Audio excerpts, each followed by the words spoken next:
आज का टॉपिक है कस्टमर रिलेशनशिप मैनेजमेंट, जो कि हमारा एक सब्जेक्ट है। इस सब्जेक्ट का हमारा जो यूनिट फर्स्ट का फर्स्ट टॉपिक है वो भी हमारा CRM ही है। तो सबसे पहले से ही समझ लेते हैं आखिर है क्या। तो कस्टमर रिलेशनशिप मैनेजमेंट क्या है। कस्टमर आप जानते हैं, कस्टमर मतलब हु परचेज द गुड्स, वो हमारा कस्टमर है।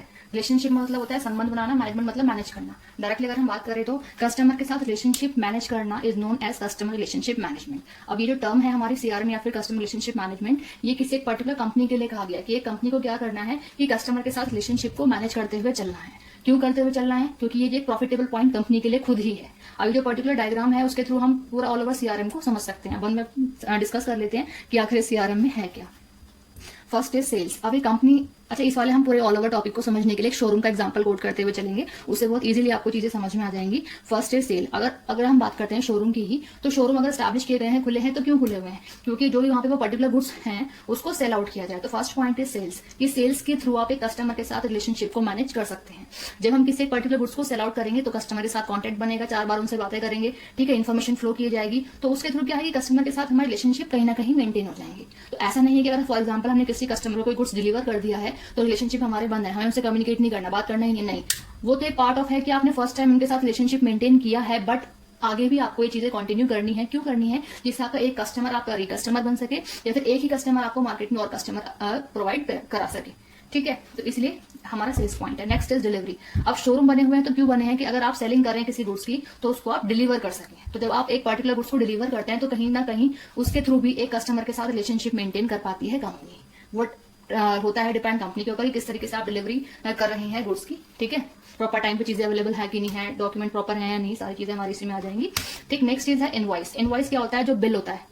अगर हम रियलिटी बेसिस पे चले तो इनवॉइस होता है वैसे कच्चा बिल, ठीक है। कच्चा बिल इन द सेंस कि आपने प्रॉपर फुल पेमेंट किसी चीज की नहीं की है, आपने शॉर्ट पेमेंट जो की है तो वो पार्ट ऑफ इनवॉइस है आपका, ठीक है। लेकिन अगर हम बात वैसे करते हैं तो इनवॉइस को हम डायरेक्टली बिल का नाम देते हैं कि जो बिल होता है वो हमारा इनवॉइस है। तो कहीं ना कहीं इनवॉइस को क्रिएट करते समय भी कस्टमर के साथ अगर आप कम्युनिकेट करते, अगर क्या करते हैं कम्युनिकेट, तो उसमें भी कहीं ना कहीं आपके रिलेशनशिप मेंटेन होते ही है। Next is services. अब बात ये हुई कि अगर आपने किसी गुड्स को डिलीवर कर दिया कस्टमर को, तो उसके बाद आपकी with the help of services उनके साथ कॉन्टेक्ट बनते हैं।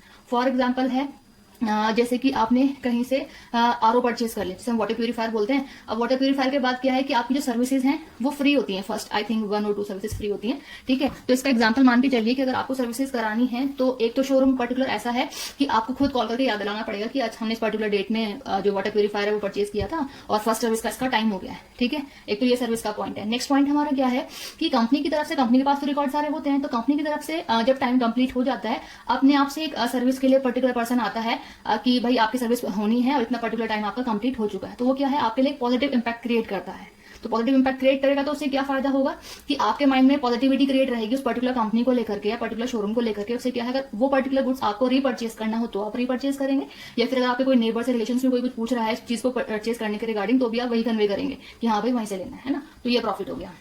Next is lead. अब इस लीड के लिए थोड़ा डीपली समझना पड़ेगा। फॉर एग्जाम्पल है कि अगर आप किसी शोरूम पे गए, पहली बात तो ये, अगर किसी भी शोरूम पे किसी गुड्स को लेने के लिए जाते हैं तो फर्स्ट टाइम ही आप वहां जाकर किसी भी चीज को परचेज नहीं करते। आप 4 जगह जाते हैं, क्वेरी करते हैं, ठीक है, इन्फॉर्मेशन लेते हैं, रेट पता करते हैं, देन उसके बाद आप एट लास्ट फाइनल करते हैं कि आपको कहां से परचेज करना है, कहां फैसिलिटीज आपको अच्छी मिलेगी, कहां का अमाउंट ठीक है, मतलब प्राइस ठीक है, उसके अकॉर्डिंग आप उसको परचेज करेंगे।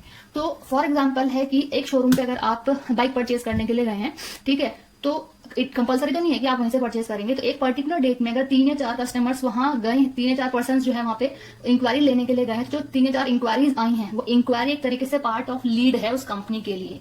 अब उस लीड को कैसे कस्टमर में क्रिएट करना है वो डिपेंड करेगा हमारे सेल्स पर्सन पे, कि किस तरीके से एक सेल पर्सन कस्टमर के साथ रिलेशनशिप मेंटेन करता है, किस तरीके से वो कम्युनिकेट कर रहा है, किस तरीके से उसको कन्विंस कर रहा है, ठीक है, किस तरह। तो वो पार्ट है हमारा कि किस तरीके से आपको ये चीजें कवर करनी है। तो एक तरीके से इंक्वायरीज आना पार्ट ऑफ लीड है उस पर्टिकुलर कंपनी के लिए, कि लीड को आपको कस्टमर में कैसे कन्वर्ट करना। आई थिंक क्लियर हो गया होगा लीड क्या है। Next is feedback. फीडबैक क्या है? एक तरीके से रिप्लाई करना। फॉर एग्जाम्पल आप किसी कस्टमर से कॉन्टेक्ट में हैं, ठीक है, कम्युनिकेशन कर रहे हैं, पर्टिकुलर गुड्स डिलीवर नहीं हुआ है, ठीक है, तो जो भी एक कस्टमर आपसे क्वेरी कर रहा है, कोई इन्फॉर्मेशन लेना चाहता है, तो उसकी क्वेरीज का फीडबैक, उसका रिप्लाई किस तरीके से कर रहे हैं, प्रॉपर टाइम पे रिप्लाई है आपका, नहीं है, ढंग से कम्युनिकेट कर पा रहे हैं, नहीं कर पा रहे हैं, उसकी क्वेरीज को सॉल्व आउट कर पा रहे हैं, उसको सेटिस्फाई कर पा रहे हैं, नहीं कर पा रहे हैं, तो ये पार्ट ऑफ फीडबैक या फिर हमारा हम उसको बोल सकते हैं रिप्लाई, ठीक है। Next is opportunity. अब जैसे मैंने आपको लीड बताया कि एक पर्टिकुलर डेट में 3 या 4 पर्टिकुलर पर्सन हमारे यहाँ शोरूम पे इन्फॉर्मेशन लेने के लिए आए हैं, तो उनका आना कंपनी के लिए पार्ट ऑफ अपॉर्चुनिटी है। आए हैं, ठीक है। वो अपॉर्चुनिटी इट मींस क्या है, इस पर्टिकुलर शोरूम को एक अवसर मिला है, एक अपॉर्चुनिटी मिली है, बट उस अपॉर्चुनिटी को वो किस तरीके से कन्वे करेंगे कस्टमर में, वो उनके ऊपर डिपेंड है। अगर उन्होंने उस पर्टिकुलर लीड को नेगेटिव में ले लिया तो क्या है, उन्होंने अपॉर्चुनिटी खो दी, और अगर उन्होंने उसी अपॉर्चुनिटी को पॉजिटिव में लिया, उस पर काफी ध्यान दिया, तो वो क्या है, पार्ट ऑफ पॉजिटिव अपॉर्चुनिटी, कि आपने उस चीज को पॉजिटिवली लिया तो शोरूम के लिए भी बहुत इंपॉर्टेंट चीज हो जाएगी। तो अपॉर्चुनिटी हमारे पास आती है, लेकिन उसका हमें यूज किस तरीके से करना है वो हमारे ऊपर है, ठीक है। Next is marketing. अब कंपनी की तरफ से जरूरी है कि किसी भी पर्टिकुलर जो पर्टिकुलर गुड्स है कंपनी का, उसकी मार्केटिंग किस तरीके से की जाएगी। अगर आपने मार्केटिंग ठीक तरीके से की है, ठीक है, उसका डायरेक्टली कहें तो प्रचार प्रसार सही से किया है, इन्फॉर्मेशन पब्लिक को ढंग से प्रोवाइड की है, तो एडवर्टाइजिंग इज पार्ट है मार्केटिंग का, है ना। तो उसके थ्रू आपने वो किस तरीके से किया है मार्केटिंग का पार्ट, तो वो भी डिपेंड करेगा आपका कि किस तरीके से क्या इंपैक्ट पड़ा है। अगर आपकी मार्केटिंग ठीक होगी तो कहीं ना कहीं कस्टमर अपने आप ही क्रिएट हो जाएंगे। तो मार्केटिंग भी एक पार्ट ही है कस्टमर के साथ रिलेशनशिप मेंटेन करने का, क्योंकि क्वेरी जनरेट होती है उससे, चाहे बाय कॉल हो जाए चाहे फेस टू फेस हो जाए, वो अलग चीजें हैं। Next is quotation. अब ये कोटेशन क्या है वो भी समझ लीजिए। कोटेशन क्या है, फॉर एग्जाम्पल है, अगर आपको सेम एग्जाम्पल है कि अगर आपको कहीं से कोई बाइक परचेज करनी है तो आप क्या करते हैं, फॉर एग्जाम्पल आप 3 शोरूम पे गए, इन्फॉर्मेशन आपने ले ली तीनों शोरूम पे जाकर के। अब उसमें क्या हुआ कि जो आपके नियरेस्ट वाला शोरूम है वहां पे उसने प्राइस ज्यादा बताए, और आपके अकॉर्डिंग क्या है कि भाई नियर होगा, सर्विसेज के लिए बहुत इजी पड़ेगा, पास में है, प्रॉब्लम नहीं होगी, तो आप वहां से लेना चाह रहे हैं उस पर्टिकुलर बाइक को, लेकिन प्राइस ज्यादा है, ठीक है। तो आप क्या करेंगे, आप शोरूम वाले के पास गए कि भाई मैंने प्राइस कंफर्म कि भाई मैंने 2-3 जगह जाके कंफर्म किया, सबसे ज्यादा प्राइस आप ही का है और वहां तो मुझे इतनी सस्ती दे रहे हैं। अगर आप इतनी बात किसी शोरूम वाले के पास जाके कहते हैं, शॉपकीपर के पास जाके कहते हैं, तो वो क्या करेगा, वो हर तरीके से सोचेगा कि भाई कस्टमर मेरा बन जाए। अब कस्टमर को वो बनाने के लिए अपना क्या करेगा, वो कहेगा कि भाई देखो ऐसे तो मैं आपकी बात पर ट्रस्ट नहीं कर सकता ना, कि वहां क्या बताया गया, मुझे क्या पता है इस चीज को लेकर के। तो वो ये कहेगा कि आप एक काम कीजिए कि दूसरे शोरूम से आप कोटेशन बनवा के लाइए। एंड अगेन सेम क्वेश्चन कि आखिर कोटेशन क्या है।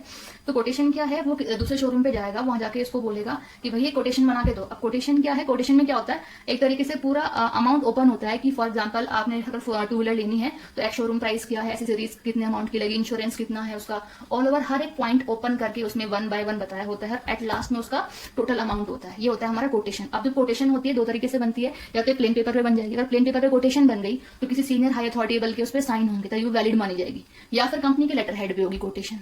अब सोचने वाली बात यह है कि कोई शोरूम वाला इजीली कैसे कोटेशन बना देगा, तो उसके लिए भी एक रूल होता है। रूल ये है कि भाई हमें लोन लेना है, तो लोन के लिए हमें कहीं ना कहीं शो करना है कि भाई कोटेशन इतना का पर्टिकुलर अमाउंट बैठा है, तो उसके हिसाब से हमें हिसाब किताब लगाना है कि हाँ भाई इतना हमें लोन मिल जाएगा। तो इस बेसिस पे कहीं ना कहीं जो शोरूम वाले होते हैं वो कोटेशन दे देते हैं। अब कोटेशन आपको एक जगह से मिल गई, आप उसको एज अ प्रूफ जो आपके नियरेस्ट वाला शोरूम है वहां पे जाके प्रेजेंट कर सकते हैं। तो जब प्रेजेंट करेंगे तो वो जो पर्टिकुलर सेल्स पर्सन होगा अपने सीनियर से बात करके, अगर उससे कम डिस्काउंट भी ना दे पाया तो मिनिमम उतना पर्टिकुलर अमाउंट पे तो आपको वो डिलीवर कर ही देगा कुछ, तो उससे क्या होगा, आपका प्रॉफिट हो जाएगा। तो क्लियर आई थिंक कोटेशन क्या है। Next is strategy. स्ट्रैटेजी मतलब किसी भी काम को करने की डिफरेंट वेज, वो हमारी स्ट्रैटेजी होती है, ठीक है। कहने का मतलब साम दाम दंड भेद कुछ भी यूज करे, बट कस्टमर के साथ रिलेशनशिप मेंटेन होनी चाहिए, ठीक है। Next is purchase order. तो इजीली है कि परचेजिंग के लिए जो आपने ऑर्डर दिया है that is known as purchase order. तो ये सारे जो पॉइंट्स हैं वो हमारे पूरा जो सीआरएम सब्जेक्ट कह लें या सीआरएम टॉपिक कह लें उसको ऑल ओवर कवर कर रहा है। आई होप ये आपको टॉपिक क्लियर हो गया होगा।